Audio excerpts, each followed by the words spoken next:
Hi, welcome to my channel. ನನ್ನ ಚಾನಲ್ಗೆ ನೀವು ಯಾರು ಸಬ್ಸ್ಕ್ರೈಬ್ ಆಗಿಲ್ಲ ಅಂದರೆ ಪ್ಲೀಸ್ ಸಬ್ಸ್ಕ್ರೈಬ್ ಆಗಿ, ಹಾಗೆ ಪಕ್ಕದಲ್ಲಿರೋ ಬೆಲ್ ಐಕಾನ್ ಪ್ರೆಸ್ ಮಾಡೋದನ್ನು ಮಾತ್ರ ಮರಿಬೇಡಿ. ಇವತ್ತು ನಾನು ಡಿಫ್ರೆಂಟ್ ಆಗಿ ಸ್ವಲ್ಪ ಬದನೆಕಾಯಿ ಎಳೆಗಾಯಿ ಮಾಡೋದನ್ನು ತೋರಿಸ್ತಾ ಇದ್ದೀನಿ. ಅದಕ್ಕೆ ನಾನು ಒಂದು ಸ್ಪೂನ್ ಆಗೋಷ್ಟು ಬಿಳಿ ಎಳ್ಳು, ಹಾಗೆ ಗುರೆಳ್ಳು, ಒಂದು ಅಷ್ಟು ಶೇಂಗಾ ಹುರಿದಿಟ್ಕೊಂಡಿದ್ದೀನಿ. ಹಾಗೆ ಒಂದು ಸ್ವಲ್ಪ ಕಾಯಿ ತುರಿ. ನಾನೀಗ ಕಡಾಯಿಗೆ ಒಂದು ಸ್ಪೂನ್ ಆಗೋಷ್ಟು ಎಣ್ಣೆ ಹಾಕ್ಕೊಂಡಿದ್ದೀನಿ. ಹಾಗೆಯೇ 2 ಈರುಳ್ಳಿನ ಈ ಥರ ಉದ್ದುದಕ್ಕೆ ಹೆಚ್ಚಿಕೊಂಡು ಹಾಕ್ಕೊಳ್ತಾ ಇದ್ದೀನಿ. ಇವೆಲ್ಲನೂ ಕೂಡ ನಾನು ಹುರ್ಗಡ್ಲೆ ಮತ್ತೆ ಗುರೆಳ್ಳು ಎಲ್ಲನೂ ಕೂಡ ಹುರಿದಿಟ್ಕೊಂಡಿದ್ದೀನಿ. ಆದರೆ ಏನು ಹುರಿಯೋದನ್ನೇನು ತೋರಿಸ್ಬೇಕು ಅಂತಿಲ್ಲ. ಮೀಡಿಯಮ್ ಆಗಿ ಇದನ್ನೆಲ್ಲನೂ ಕೂಡ ಹುರಿದಿಟ್ಕೊಂಡಿದ್ದೀನಿ. ಒಂದು 2 ನಿಮಿಷ ಚೆನ್ನಾಗಿ ಹುರ್ಕೊಳ್ತಾ ಇದ್ದೀನಿ ಈರುಳ್ಳಿನ. ಅದಾದ ನಂತರ ಇದಕ್ಕೆ ಶುಂಠಿ, ಬೆಳ್ಳುಳ್ಳಿ, ಹಾಗೆ ಒಂದು ಸ್ವಲ್ಪ ಚಕ್ಕೆ ಮತ್ತು ಲವಂಗನ ಹಾಕ್ಕೊಂಡು ಅದನ್ನು ಕೂಡ ಸೇರಿಸಿ ಹುರ್ಕೊಳ್ತಾ ಇದ್ದೀನಿ. ಇದನ್ನ ಈಗ ಚೆನ್ನಾಗಿ ಹುರ್ಕೊಳ್ತಾ ಇದ್ದೀನಿ. ಒಂದು 2 ರಿಂದ 3 ನಿಮಿಷ ಚೆನ್ನಾಗಿ ಹುರ್ಕೊಂಡ್ರೆ ಸಾಕಾಗುತ್ತೆ.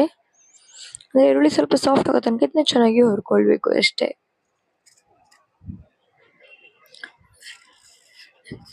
ಸ್ವಲ್ಪ ಕರಿಬೇವಿನ ಎಲೆನೂ ಕೂಡ ಇದಕ್ಕೆ ಹಾಕೊಳ್ತಾ ಇದ್ದೀನಿ. ಹಾಕಿ ಚೆನ್ನಾಗಿ ಮಿಕ್ಸ್ ಮಾಡ್ಕೊಳ್ತೀನಿ ಇದನ್ನು ಕೂಡ.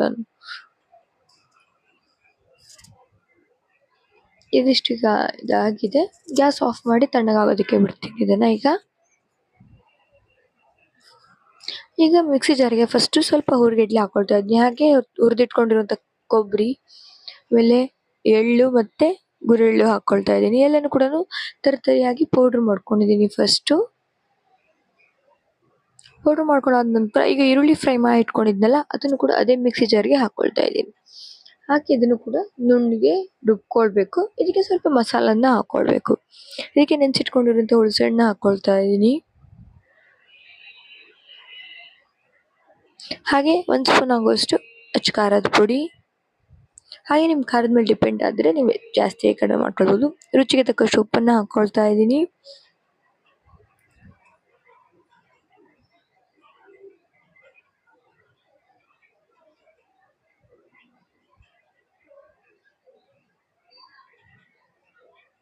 ಹಾಗೆಯೇ 1/4 ಸ್ಪೂನ್ ಆಗುವಷ್ಟು ಅರಿಶಿನ, ಹಾಗೆ 1/2 ಸ್ಪೂನ್ ಆಗುವಷ್ಟು ಗರಂ ಮಸಾಲೆ, ಹಾಗೆ 1 ಸ್ಪೂನ್ ಆಗುವಷ್ಟು ಧನಿಯಾ, ಹಾಗೆ 1/4 ಸ್ಪೂನ್ ಆಗುವಷ್ಟು ಜೀರಿಗೆ, ಹಾಗೆ 1 ಸ್ಪೂನ್ ಆಗುವಷ್ಟು ಬೆಲ್ಲ ಹಾಕಿ ಚೆನ್ನಾಗಿ ನುಣ್ಣಗೆ ರುಬ್ಕೊಂಡಿದ್ದೀನಿ.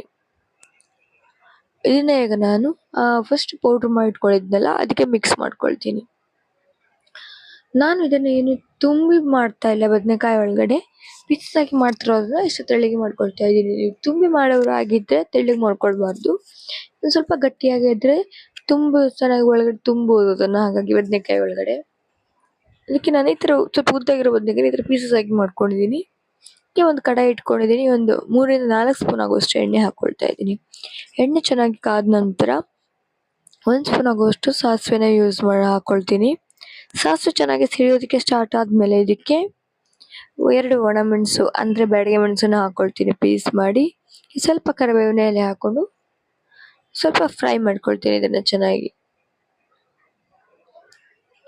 ಫ್ರೈ ಮಾಡ್ಕೊಂಡಾದ ನಂತರ ಈಗ ಕ್ಲೀನ್ ಮಾಡಿಟ್ಕೊಂಡ ಬದನೆಕಾಯಿ ಇದೆಯಲ್ವಾ ಇದನ್ನು ಹಾಕ್ಕೊಳ್ತೀನಿ. ಈಗ ನಾನು ಒಂದು 1/4 kg ಆಗುವಷ್ಟು ಬದನೆಕಾಯಿನ ತೊಗೊಂಡಿದ್ದೀನಿ. ಜಾಸ್ತಿ ನಾನು ಮಾಡ್ತಾ ಇಲ್ಲ. ಹಾಗಾಗಿ ಅದನ್ನು ಹಾಕಿ ಚೆನ್ನಾಗಿ ಫಸ್ಟು ಫ್ರೈ ಮಾಡ್ಕೊಳ್ತಾ ಇದ್ದೀನಿ ಎಣ್ಣೆಯಲ್ಲಿ.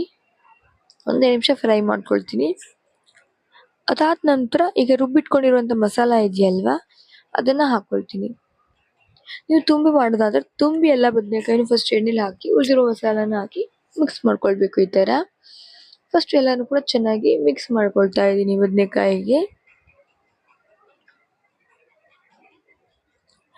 ಚೆನ್ನಾಗಿ ಮಿಕ್ಸ್ ಮಾಡ್ಕೊಂಡು ಆದ ನಂತರ ನೀರನ್ನ ಅಡ್ಜಸ್ಟ್ ಮಾಡ್ಕೊಳ್ಬೇಕು. ನಿಮಗೆ ಗ್ರೇವಿ ಎಷ್ಟು ಬೇಕು ಅಂತ ನೋಡಿ. ನಾನು ಸ್ವಲ್ಪ ಹಾಕ್ಕೊಂಡಿದ್ದೀನಿ, ಜಾಸ್ತಿ ತೆಳ್ಳಗೆ ಬೇಡ, ಗಟ್ಟಿಯಾಗಿರಲಿ ಅಂತೇಳಿ. ಇದಕ್ಕೆ ಉಪ್ಪು ಎಲ್ಲನೂ ಕೂಡ ಹಾಕ್ಕೊಂಡಿರೋದ್ರಿಂದ ಕವರ್ ಮಾಡಿದ್ದೀನಿ. ಒಂದು 5 ನಿಮಿಷ ಚೆನ್ನಾಗಿ ಬೇಯಿಸ್ಕೊಳ್ಬೇಕು. ಹೈ ಫ್ಲೇಮಲ್ಲಿಟ್ಟು ಬೇಯಿಸ್ಕೊಳ್ತಾ ಇದ್ದೀನಿ. ಒಂದು 5 ನಿಮಿಷ ಆಗಿದೆ. ಚೆನ್ನಾಗಿ ಆಯಿಲ್ ಎಲ್ಲ ಕೂಡ ಮೇಲ್ಗಡೆ ಬಿಟ್ಟಿದೆ.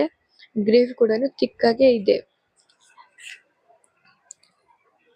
ಈಗ ಬದನೆಕಾಯಿ ಎಣ್ಣೆಗಾಯಿ ರೆಡಿ ಆಗಿದೆ.